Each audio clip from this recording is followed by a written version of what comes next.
So if you're looking for how to get a CDL, the best way to get a CDL, if you don't have a truck to practice on, this is the video for you. But also, if you're just looking for how to get your CDL in general, the steps that you need to take, this is also the video for you. Maurice Bay here. Welcome back to the channel. If you're new here, I make helpful trucking videos, but more importantly, I make helpful videos. So one of the most frequent questions that I get here on the channel is, how do I get a CDL if I don't have a truck to practice on? What's the best way that what's the best thing I can do to get a CDL if I don't have a truck to practice on? And so in this video, that is the question that I am going to answer. So if you're looking for how to get a CDL, the best way to get a CDL, if you don't have a truck to practice on, this is the video for you. But also, if you're just looking for how to get your CDL in general, the steps that you need to take, this is also the video for you. So either one of you guys, if that's you, the viewer that's watching right now, make sure you stick around all the way to the end. Again, I'm gonna have everything in here that you need. You won't have any questions after you finish watching this video. So how to get your CDL if you don't have a truck to practice on. So, all right, I guess let me start here. The first thing you need to do is you're gonna need to get your medical card. That's the first thing you need to do, step one. You gotta go down to somebody that issues the DOT physical, right? I went to get mine at a Minute Clinic, which is right inside of a CVS here in my area, but you can just Google where to get DOT physical near me, right? It is like $100, somewhere $100, give or take probably $25 or $30, depending on where you are in the country. I am in Virginia. So you need to get your DOT medical card. That's the first thing that you need to do. I will throw a quick tip in there for you about that. We're gonna run through this real quick or in as succinct a fashion as I can, right? While I'm sitting here getting loaded. Google, before you go to get your DOT medical card, your physical, Google intrastate versus interstate. The difference between interstate versus intrastate. And then also Google the difference between accepted, EXCEPTED, accepted versus non-accepted, right? There's a category that you're gonna need to check. And when I went in there to check the category, when I initially went to get my medical card, I checked the wrong box, essentially, right? There's 4 different categories you're gonna need to check. When you go in there, you'll see exactly what I'm talking about. And when I got stopped by the DOT one day, they checked my medical card. They was like, this right here ain't right. They didn't hassle me about it. It was just like, you need to go back and get that straight. So it all had to deal with what category you fit in versus as far as interstate versus intrastate and accepted versus non-accepted. I could just explain it to you here on the video, but it'll make the video longer than I want to make it. So make sure you Google that before you go in there so you can understand what category you need to check. So you got your medical card. The next thing you're gonna need to do after you get your medical card is go to the DMV and take your test to get your learner's permit. Right? You can do this you can either just walk in there if you think you got the knowledge to do it. You're going to take your general knowledge test, your air brake test, and your combination vehicle test. You can just walk in there and take it if you want to. If you think you can pass it, I would recommend that you get the book from the DMV in your state here in Virginia. They have the commercial driver's manual, but then they also have the supplement to that manual. So they got 2 books you would get if you're looking to get your Class A CDL.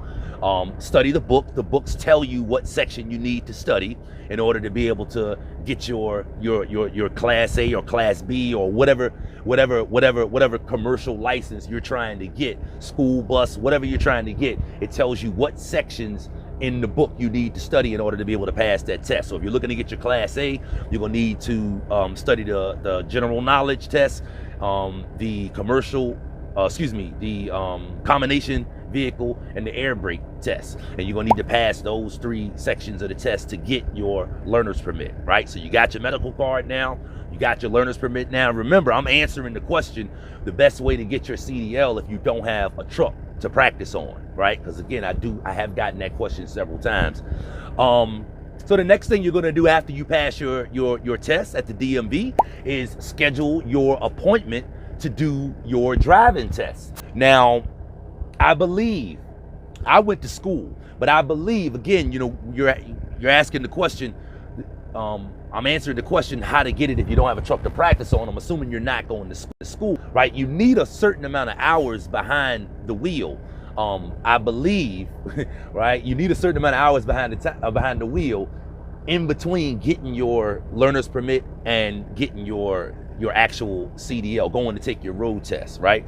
No different than if you were getting your regular driver's license. It's the same thing, right? When you go back to the DMV to take your road skills test, your driving test to get your regular driver's license, you're supposed to have a certain amount of road time, a certain amount of time behind the wheel in between getting your learner's permit and getting your regular driver's license. Is no different with your CDL, I would assume. Like I said, I went to school. So if someone knows different, feel free to drop a comment right here and let me know. Maybe that's not applicable in your state or whatever, right? So assuming that you don't have a truck to practice on and you're not in school and you don't have to, by law, have a certain amount of hours behind the wheel or time behind the wheel, in between getting your learner's permit and going to take your actual road test. Assuming that's not the case, you're going to schedule your road test right after you pass your test to get your learner's permit. Schedule your road test. So when you go back to take your road test on whatever day that is, again, if you don't have a truck to practice on, you're going to need to show up with a truck, right? To take your road test on. You're going to need to show up with a truck and a trailer. And it doesn't matter what kind of trailer you have. You can also have a truck you can have a manual or an automatic. My cousin went to take his test. I believe he had my dad's chip trailer, which is not your traditional, van style trailer. I believe you can have a flatbed as well. I believe, again, if someone has been told different, or if your state is different, I'm here in Virginia, please comment at this point in the video right here. So you need to show back up with a truck. So if you don't have a truck to practice on, I don't know how you're gonna figure that one out unless you're gonna, go rent a truck the day that you go and test. But keep in mind, you can't rent a truck, I don't think, without a CDL. You can't rent a truck with just having a learner's permit. So assuming you got all of that worked out, right, you need to show back up with the truck on test day. You show back up on test day. I got a video on what to expect on test day. I'll make sure I leave that down in the description as well. But when you go back on test day, here's basically what you should expect. You're gonna need to do, first thing you're gonna need to do is a walk-around inspection, a complete walk-around inspection of a commercial vehicle walk-around inspection. A commercial vehicle inspection, which consists of a walk-around inspection on the outside, inspect, touch, and point out all of the different parts of the truck. Then you're going to need to do an in-cab inspection as well. You're going to need to do the same exact thing inside the truck. And then you're going to need to do an air brake inspection on the truck as well. After you do all three of those, then you're going to have to show or demonstrate to the tester that you can back the truck up. You're going to need to do a straight back. You're going to need, here in Virginia, this is what we did. You may have a little different, but you're going to have to execute or show the tester that you can do a straight back, an offset backing, right? Which is where you back up straight, but to the side like that. You're going to have to do that from the driver's side and the passenger side. And then you're also going to have to do parallel parking, which offset, if you can imagine, you're backing up like that. Parallel parking is you're backing in between, two cones on the side, and you're on the outside, and you're going to back in between those two cones, basically. I guess you could say it's kind of similar to an offset, right? You're going to have to do that on the driver's side and the passenger side. And you also may have to do 90-degree backing as well, right? Where you have to back around in a 90-degree like that. And of course, they're going to have parameters, cones, and stuff set up for you on that. So you're going to need to demonstrate all of that stuff to the tester, which I want you to keep this in mind. I don't know how you plan to do this without having a truck to practice on. I don't know how you plan to be able to execute all of this, but we'll get to that at the end of the video. So assuming you can do all of that stuff, the inspection of the vehicle and the backing of the vehicle properly, then you're going to go out and on your road skills test. And of course, when you go out on your road skills test, you're going to have to demonstrate to the tester that you know how to operate the truck out on the road. I made a video on that as well. Make sure you check it out. I'll leave it down in the description at the end of this video. They're going to be looking for stuff like how you clutch the truck. You need to be double clutching here in Virginia. You may need to do that in your state as well. They're going to see how you clutch, how you change change lanes, how you stop at a light, how you take off at a light, how you enter the highway, how you exit the highway, whether you're taking note to the drivers, to the truck, to the signs that pertain to trucks that you're seeing and that you're passing along the road. They're going to take note, again, just like you're getting your regular driver's license, right? If you go in to get your regular driver's license, they're going to test you to make sure you know how to operate the car. They're going to do the same thing on this. They're going to test you to make sure you know how to operate the truck. So what do you need to be privy to? What do you need to know about? Everything I covered in the video and everything else that you can think of. You need to be able to demonstrate to the tester that you can operate the truck. And they're going to test you in various different situations to make sure you know how to do that. If you know how to operate the truck, you shouldn't have a problem. But if you don't have a truck to practice on, again, I don't know how you're gonna figure this out. So assuming you're capable of doing all of that, you passed your road skills test, now you have your CDL. Now you've gotten your CDL without having a truck to practice on. Now, for the person that's watching this video, obviously you're interested in passing the CDL test and you may not have a truck to practice on, and so but you're trying to figure this thing out. So hopefully during the course of watching this video, I've given you some things that you need to be thinking about. Because if you don't have a truck to practice on, you may encounter some hurdles, like how you're gonna get the time behind the wheel that you need.